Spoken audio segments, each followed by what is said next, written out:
Hello, I'm Dr. Gloria Horsley. And I'm her daughter, Dr. Heidi Horsley. Heidi and I want to welcome you to Open to Hope Conversations, the podcast. We believe that the greatest gift you can give yourself after a loss is hope, using this moment to connect with others who have not only survived but thrived. So let's get started.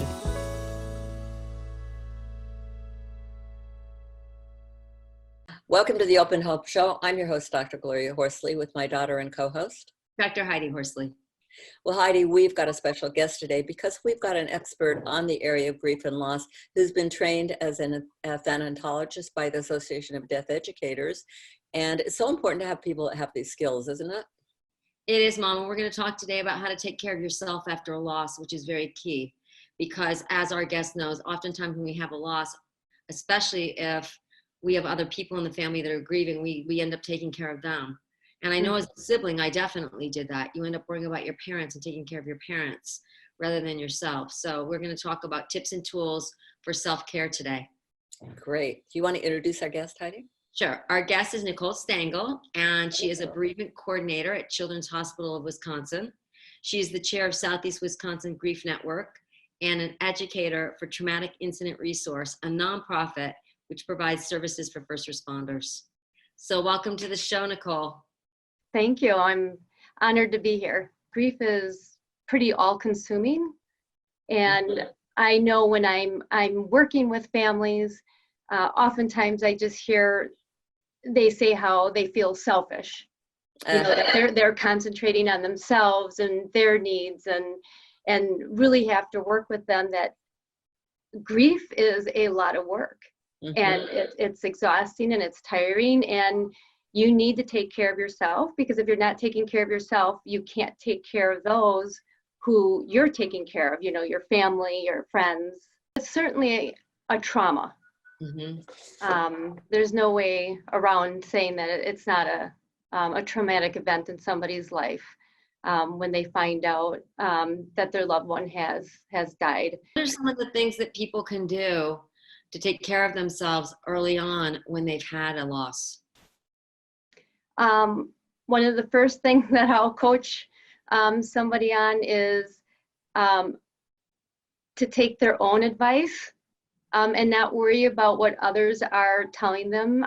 Oftentimes they have other family members or friends that, out of very good intentions and heartfelt intentions, telling them how to grieve, how not to grieve, what to do, what not to do, you know, the should, shouldn'ts, and really to figure it out that there's no right or wrong way on how either to grieve or to take care of themselves and what they need, and that they really need to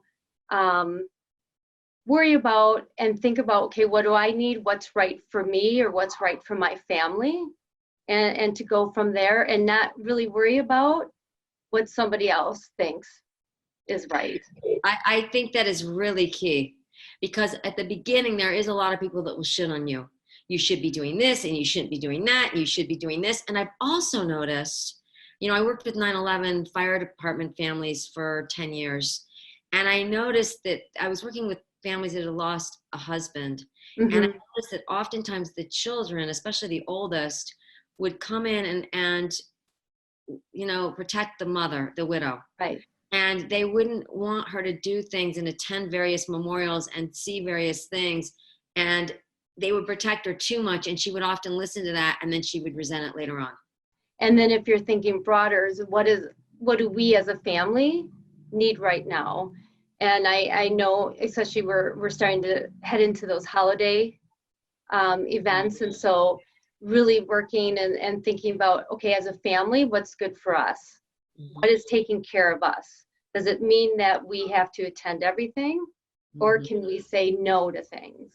You know, I want to ask you, though, sometimes when my son was killed, one of the things that I noticed is sometimes people wanted to treat my husband and I as a unit. Yeah.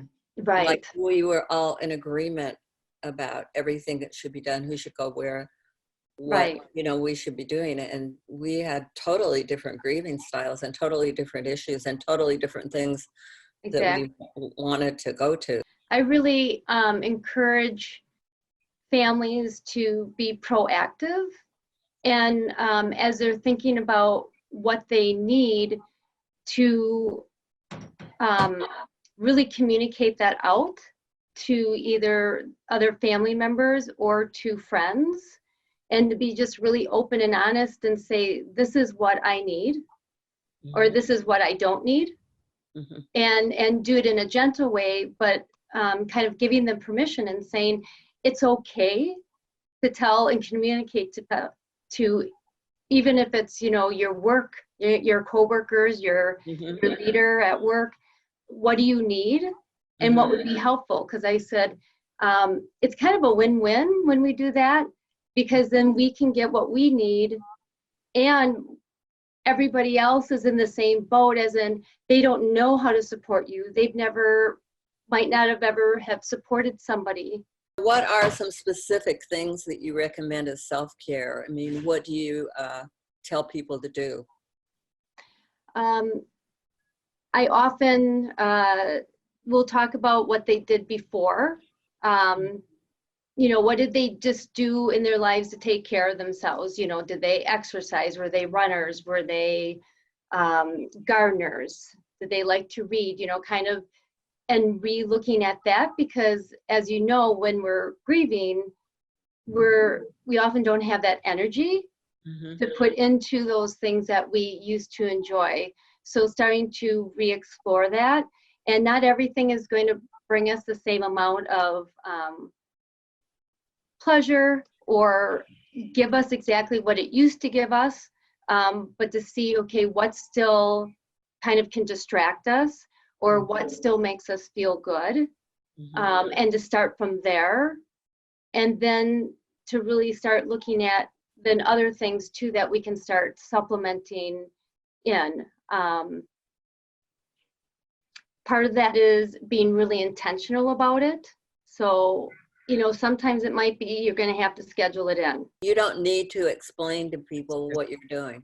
That's true. You can say, I have an appointment, or I'm busy, you know, and it may be that you're going to go for a walk, Right. but you don't have to get permission from people to do those kind of things. I like that, because sometimes there's judgment.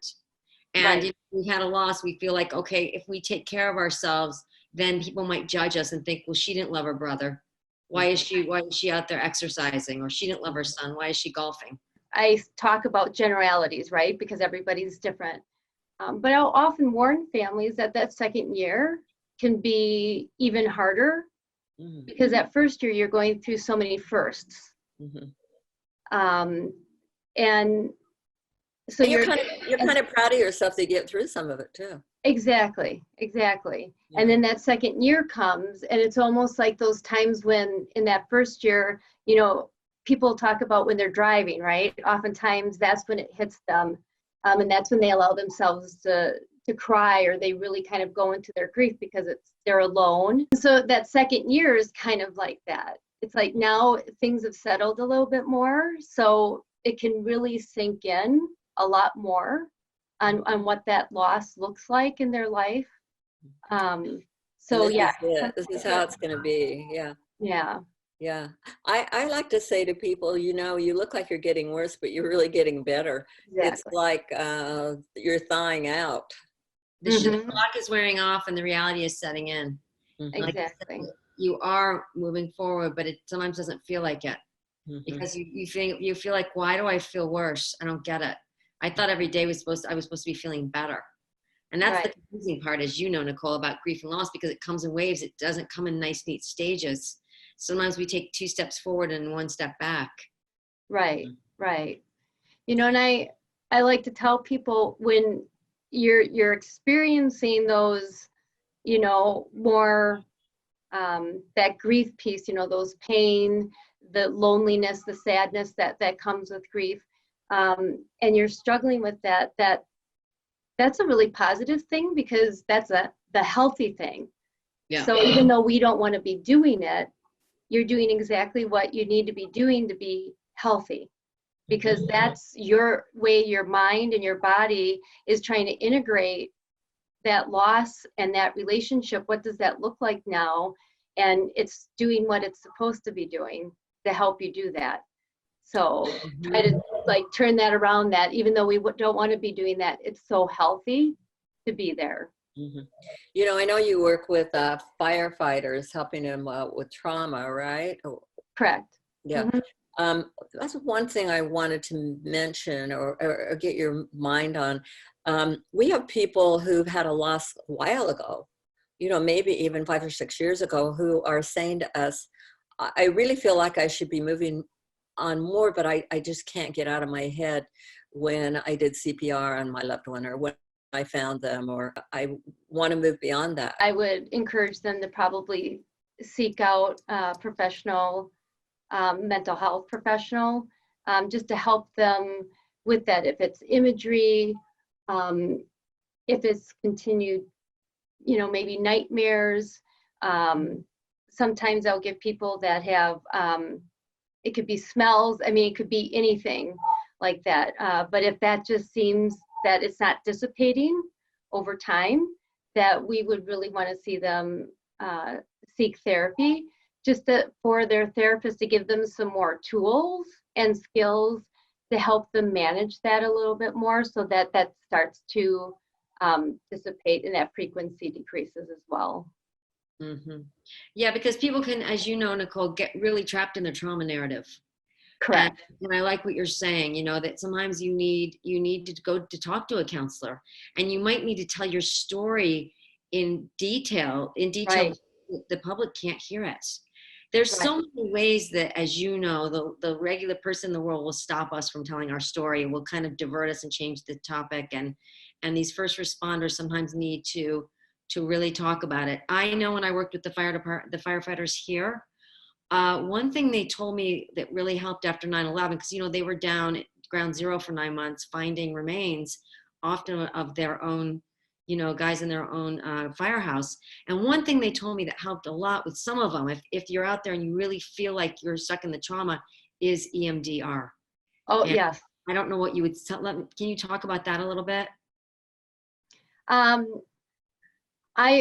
It's something that I know I've always wanted to be trained in, just because I've seen just wonderful results, especially with that trauma piece, that if, you know, if it's imagery or those type of things that you kind of are stuck with, that going to a therapist that does EMDR, I've heard nothing but really good results from that. Still remember Right. what happened. It doesn't erase the memory, but it erases the strong emotion and Correct. the trauma that's, you know, still bothering you. And the thing that I think is interesting oftentimes with people that have had trauma, and you know this as well, is that when we talk about the trauma, sometimes we can talk about it as if we're present today. I can talk about my brother's death without moving into the trauma. But for those of you out there that when you talk about the traumatic loss, you feel like you're back in it. Do you feel like you're back there? That is when you might want to talk to somebody else, as Nichole said, because you don't want to have to keep revisiting and going back in time. Yeah. So Nichole, what advice would you give out there to people that are within the first few years of their grief and don't know how they're going to survive? I think connecting with others who are going through grief themselves, a support group, I think is really helpful and can be very supportive. I think there's something that you gain being with others who get it, who understand. You don't have to give the backstory, because if you say you've been having certain thoughts or you have certain feelings, they get it. You don't have to lead up to it or try to put it in context or defend how you feel or what you're thinking. You get people who understand, and then normally in the support group, you get people who might be earlier in their grief than you or further along in their grief. So lots of times there's that person who's kind of a little bit further, so then they can talk about what was helpful for them. So maybe it's not for what they did isn't for you, but it might spark something. Would you like to give us your website for your program? It is www.chsm